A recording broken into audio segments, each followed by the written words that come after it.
Smart but sparse changes keep the Pixel 10 Pro XL among the top Android phones. It remains underpowered for tasks like gaming, but that doesn't matter if your focus is on the still excellent cameras, super bright display, or AI features. Just be aware that to get the most out of those features, you will have to wait for updates or for Google's tools to get to grips with your data. The Google Pixel 10 Pro XL is named in part after its size, but to get to grips with how good a phone it is, it would be wrong to focus on physical qualities alone. It is easy to point to things like the phone's incredibly bright display or its versatile cameras as major selling points. But this is a phone where the true value lies beyond the specs list. There are, in typical Google fashion, lots of AI features to play around with, features with a wide range of applications and utility. It's just a pity that Google seems to have learned some bad habits from Apple in not having all its features ready for launch day. Plus, Google flagship phones' inherent weakness in terms of power remains, even if battery life has improved. As the final big Android phone launch expect this year, I have been testing the Pixel 10 Pro XL against its main competition and also the latest iPhone just in case you are considering switching to or from an Apple phone. It's resulted in some of the most interesting phone comparisons of 2025 and I am thrilled to be able to take you through them. Pre-orders are up for the Pixel 10 Pro XL and its siblings until retail launch day August 28. If and when you decide to buy the Pixel 10 Pro XL, it will cost $1199. That's technically more expensive than the Pixel 9 Pro XL from last year, but what's actually happened is that Pixel dropped the 128GB model. It's a shame that you can't get a cheaper extra large Pixel now, but it's not strictly a price hike. If storage matters to you, you can spec 512GB or 1TB for $1,319 and $1,549 respectively. But increasing the storage locks off certain color options. Only Obsidian Black offers all three options, while Jade Green is only available in the basic 256GB. There are no big changes from last year in terms of overall shape or materials. Google is still using matte textured toughened glass on the back, Gorilla Glass Victus 2 on the front and shiny aluminum sides holding them together. There is still a reliable IP68 dust and water resistance rating too. There are alterations to be found if you look closer. Google made the phone's rear G logo metallic, slimmed and bezel around the rear camera bar, moved the SIM card tray to the top of the phone and added a second speaker opening to the bottom. But the only real difference is the overall width. The size change results in a larger display and a total weight that's about 5% heavier than the Pixel 9 Pro XL. That gives the Pixel 10 Pro XL the status of the heaviest of the main flagship phones on sale today, although only by a few fractions of an ounce. One other changes that applies only in US Pixel 10s is the removal of physical SIM support. It's eSIM only for American customers, while the rest of the world can still plug in their nano SIM card. Your four color choices for the Pixel 10 Pro XL are Moonstone Blue Gray, Jade Green, Porcelain White or Obsidian Black. It's a reasonable amount of choice, but the Pixel 10 base model has the most eye-catching hues in the family. The 6.8-inch 120Hz refresh rate adaptive display on the Pixel 10 Pro XL is slightly larger than the Pixel 9 Pro XLs, but still a little smaller than the equivalent Samsung or Apple models. But the size difference is offset by the Super Actua screen's incredible brightness. Google Pixel 10 Pro XL can reach 2555 peak brightness, where Samsung Galaxy S25 Ultra can reach 1860. And iPhone 16 Pro Max can reach 1553. The results above show just how intense the screen brightness on the Pixel 10 Pro XL can be, even compared to last year's Pixel 9 Pro XL. The Galaxy S25 Ultra does have the advantage of an anti-glare layer in its display, which helps deal with strong single sources of light, but in generally bright environments, and you have an easier time looking at the pixel's screen. Looking to the other results, we see the Pixel 10 Pro XL lags behind the S25 Ultra in terms of color gamut coverage and also color accuracy. In the default vivid color profile, the potential buyers needn't worry too much about that. The Pixel 10 Pro XL is still a great device for watching video or browsing photos on.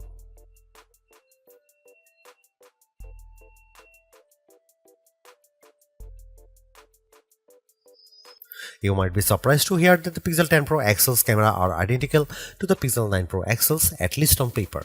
The 50 megapixel main, 48 megapixel ultra wide, 48 megapixel 5x telephoto and 42 megapixel selfie cameras are unchanged from the 2024 model, as all the upgrades are located on the softer side. Here we can see some camera samples of the Google Pixel 10 Pro XL. Let's kick off the comparisons with main camera shot of a cottage. We see the first evidence of the Pixel 10 Pro XL's apparent default processing priority, balancing the brightness of all colors in the shot.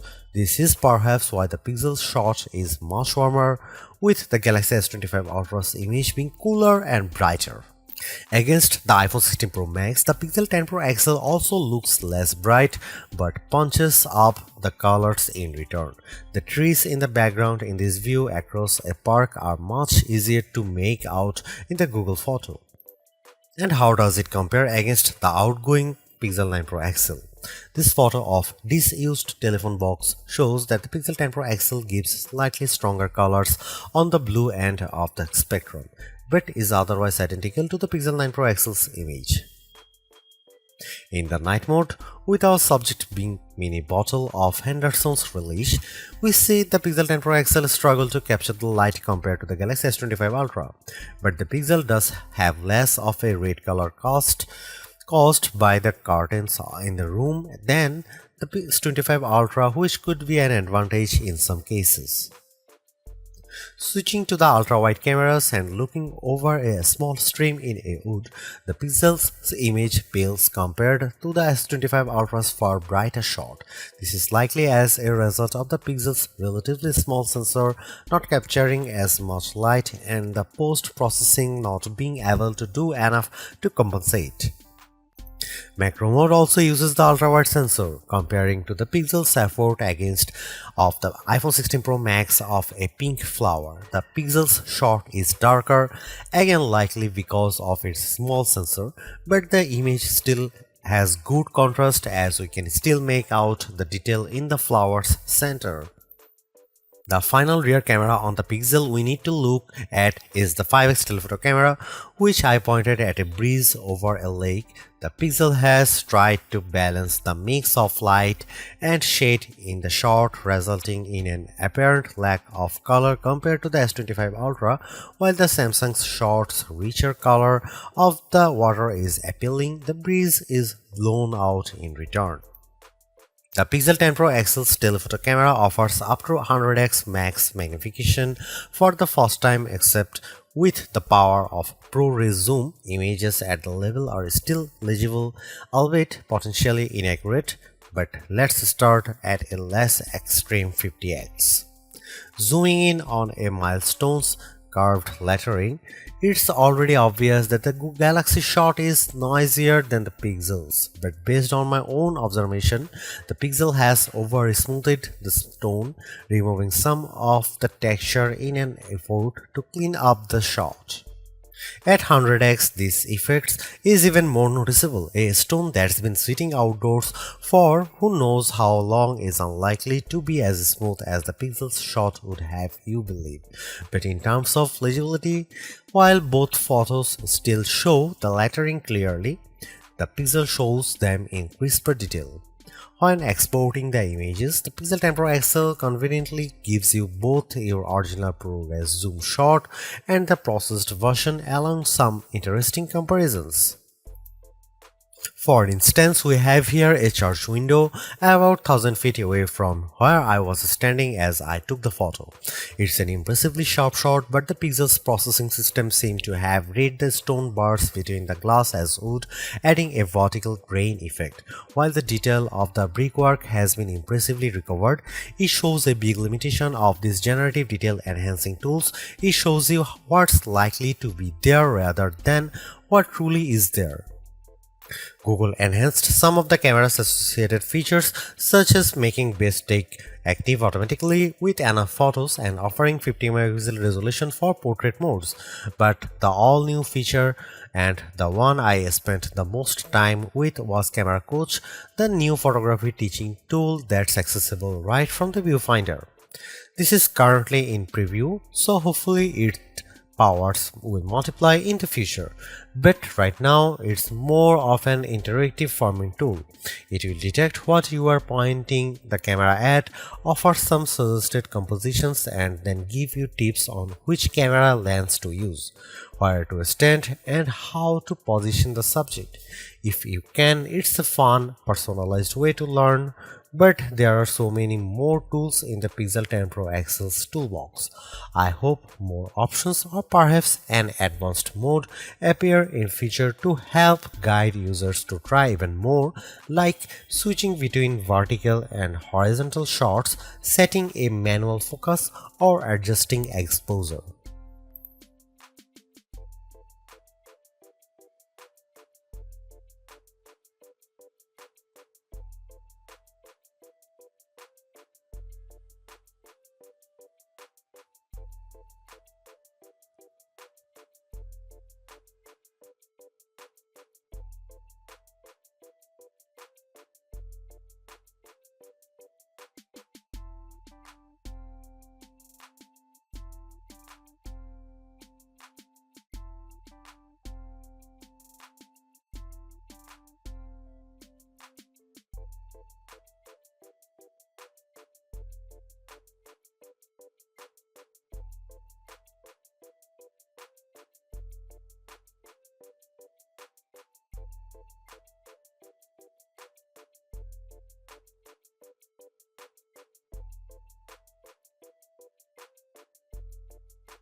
Google's updated the chip in its Pixel 10 Pro models with a Tensor G5 and paired Pro models including the 10 Pro XL with 16GB RAM.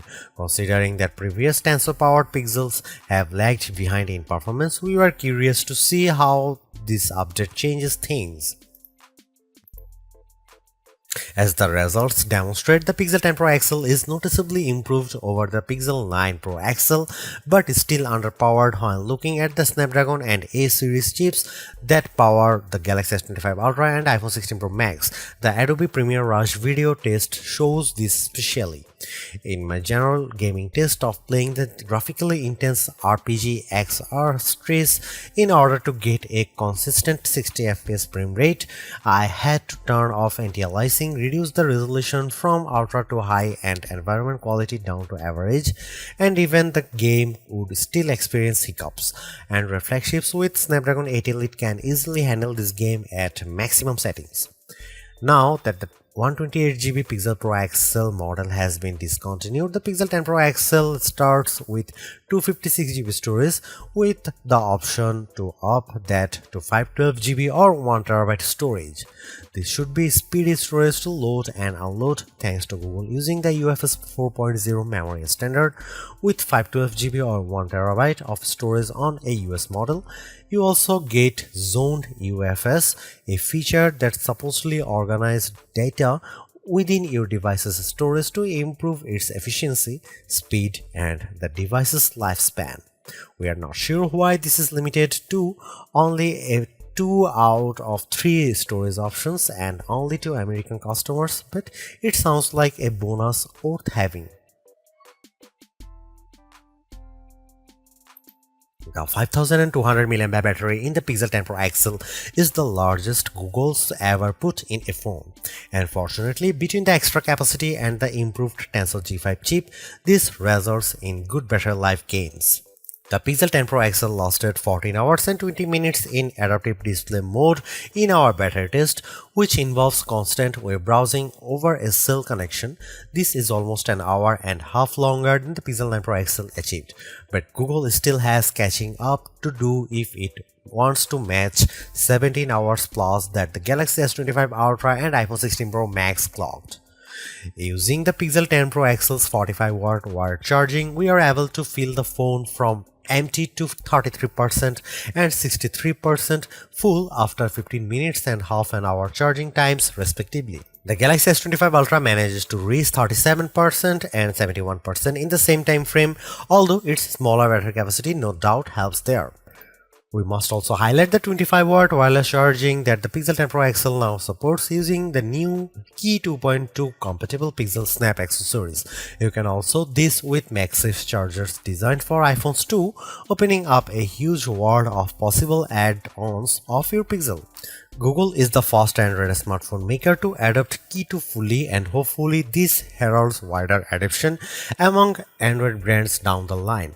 But focusing on the Pixel for now, it means that if you do happen to switch from an iPhone, you can keep using your chargers and some other accessories, saving you spending more on a new set of peripherals. Google's made a few but effective upgrades to the Pixel 10 Pro XL.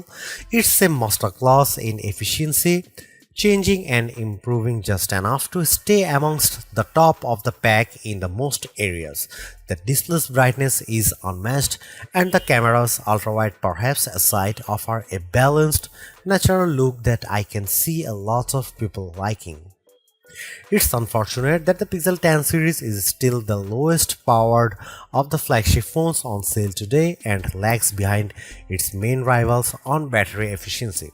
Hopefully, access to Google's latest AI tools makes up for that for anyone who decides to take the plunge, although perhaps give it a couple of months if this is your primary reason. Hopefully, by then the seemingly incomplete Magic Q and the preview version of the camera coach will have been made whole. The Galaxy S25 Ultra may still be a better pick for you if you want more power and power efficiency from your phone. The Pixel 10 Pro may also be a better fit than the XL, considering you only sacrifice display size and battery life for a cheaper phone that's otherwise just as capable as its larger sibling. But the Pixel 10 Pro XL is the most capable and competitive of Google's latest batch of phones. If you are buying a phone right now and want best-in-class software combined with top-tier hardware, this Pixel is probably the one to pick.